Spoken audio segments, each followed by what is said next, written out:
back. Nick and Lex here. Hey everyone. How's it going, guys? So tonight we're gonna do something really cool because I'm gonna show Alexia a song that I know very, very well.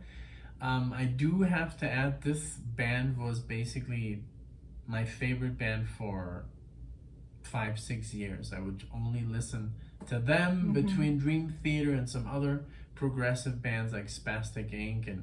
But this is like what I was like so convinced that this was my, metal mountain. You know? Like that's what my favorite metal band. Nothing would get near it, and now I'm like learning so much new stuff. But this is still like, for me, I can't wait to see them. They're gonna come to Denver twice. They're gonna start their leg tour here and finish it, right, or something.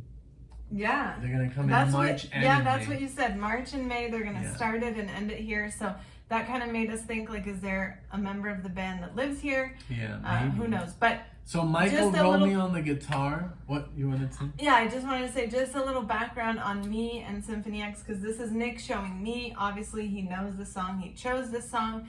I don't know much about Symphony X at all, except what's on the channel. We have so one reaction. Yeah, I guess we did that maybe like in the first week when we created the channel. I showed her one Symphony X song. So coming up on a year.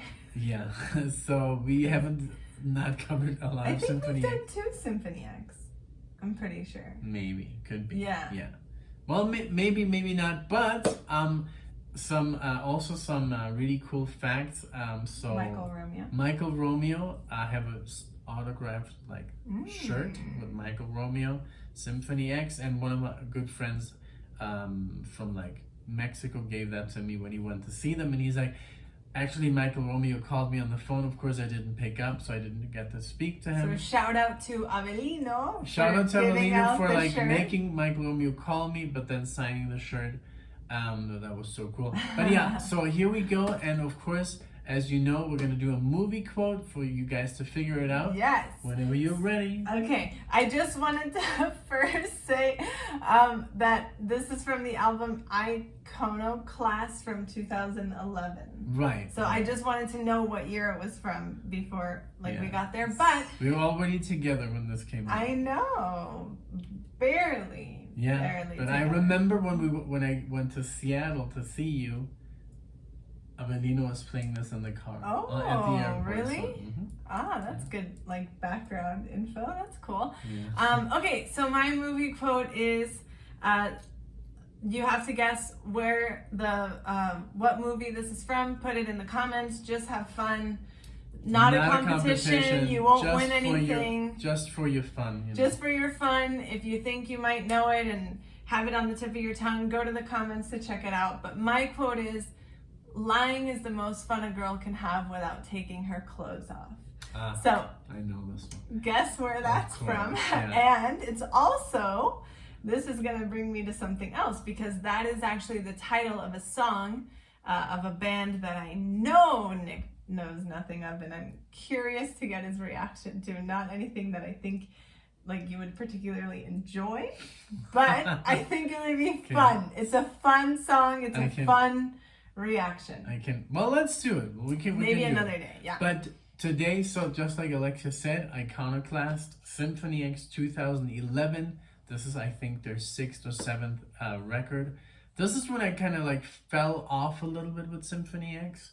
I remember that I was not listening to a lot of Symphony X. I was listening to Alan Holdsworth at that time already. But the first years, I guess, from 2002 to 2000, maybe 8, only Symphony X. Awesome. Yeah. So, okay, cool. So let's go. I hope you enjoy, Alexia. Yes. So I'm going to do some air guitar and stuff, you know me, but the reactee, do you say reactee? I guess the reactor. Is Alexia. So let's see. Yeah, and by the way, to those of those who seem very concerned in other videos where Nick does his air guitar that it's distracting me, it's not distracting me. She doesn't even see it. I like it because I specifically like to see where on the neck this is being played at. So I appreciate the air guitar. So to those who to those Symphony X fans. I got distracting her. Yeah, I got a lot of BS from metal fans. It was like, hey, you're distracting me, and I'm like, come on. Yeah. You've heard the song millions of times. Just have some fun. Yeah. You know, not. She's not being distracted. Yeah, I like it. Because So I'm into it. So thank you for so. worrying about me, but let me worry about what's cool. distracting. So, the song is "Children of a Faceless God," and I think this is very cool, very heavy. It doesn't have a lot of views on here, but I think the fans like it. The lyrics are pretty interesting. It's very like dystopian, because I know you won't be able to pay a lot of attention. But you just listen to the music, enjoy, and enjoy the ride. Okay. All right. So, "Children of a Faceless God." Here we go. I'm excited.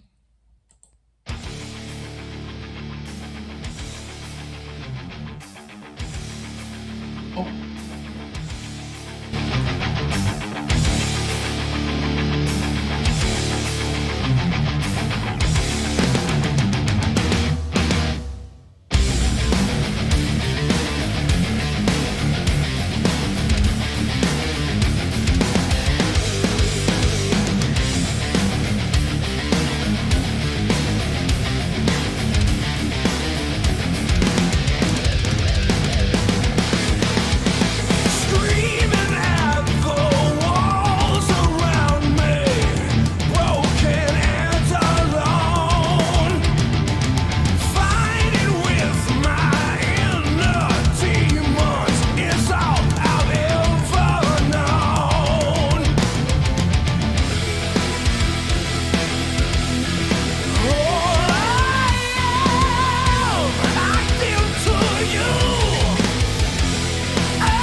Okay, so what do you think? Because I haven't even listened to this in so long, I forgot a lot. There's a lot of stuff going on, so what do you think? Yeah, I really like the guitar is very awesome. I usually don't pay like 1,000% of my attention on the guitar, you know, but in this case it's very good. Just the right amount of heaviness and like distortion, but not like to the point where it's like disturbing or staticky sounding. Yeah.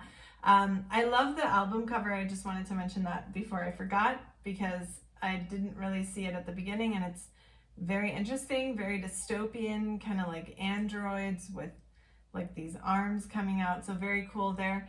But I like it. All the changes, very cool, very definitely giving it that prog, like kind of label that you guys Yes. love. What I was enjoying, it's so heavy, and then it's like bam ba da dum ba da dum. The chorus is very digestible. I mean, it's like really heavy, and then it goes into this ba dum ba dum ba dum, very Dream Theater-ish. Yes. And then it goes into this very nice, very almost like commercial chorus, and then it goes back bam ba dum dum dum dum. Yeah. It's really cool. And now, of course, the solos next, and Michael Romeo is oh my god, he's such a good player. So good. But the riffs, and he does a lot of this pinching harmonics. Like, burda, burda, burda, burda. You hear that? No, I mean, I don't know what pinch harmonics are, but like the way that you did it. He's like playing harmonics, but with the pick and his thumb, and it's like very. But wow. But I definitely like the sound of the guitar. Maybe that's why. It's like standing out so much. They have to me. very good, like, it's not too distorted. It is distorted, but it's not like thrash, I guess. That's what I wanted to say, that it was distorted in a way where it wasn't so heavy as like thrash, which I think is a little bit harder to listen to as a non habitual metal listener, you know? So right. I like it. Did you rewind it on? Yes, me? I did. Okay. So let's get into the solo. Here we go.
So that was, he was doing those are harmonics, and I love how they came back to the chorus like a little bit higher in a different. I don't know if it was wasn't a different octave, but really cool. I hadn't heard this song in a long time. I was really surprised. 2 solos, you know, very short but sweet. Yeah. What do you think about the vocalist? I love the vocalist, and I also wanted to say I love how this song has so many like elements, because it's like it had that heaviness, like when we came back from the pause, that was just like super headbangy, and then at the end, not at the end, but then after that, it came, like the scream that he did was super cool. That really long one. You could kind of hear a little bit. It wasn't as like, you know, he doesn't try to go, exactly, as like other like bands do, like Bruce Dickinson. Dickinson, which I love, because that is his style, and I appreciate it. But it wasn't as operatic, which I think made it a little bit easier to listen to. So this was definitely like prog metal, very, I don't know, I really like enjoyed it. I liked it very much. The solo was very cool, obviously, but I don't know, it was just very like nice. There's a lot of things that I wanted to say that, like, you know, if we would have paused more, I maybe remembered, but I'm like, don't forget to mention that. Yeah. You know, but thank you for showing this to me. Oh, yeah, I remember. When you mentioned Tool. Oh yeah, very exactly. Yeah, because the drum section. Exactly. When he was talking. And that's funny that you mentioned Tool, because I had thought about Tool, and then when I saw the album cover, I was like, oh, it's kind of Tool-y. Oh yeah, like the face. looking, you know, a little bit like here and there with the Tool elements, but then you mentioned Tool, so that was very funny.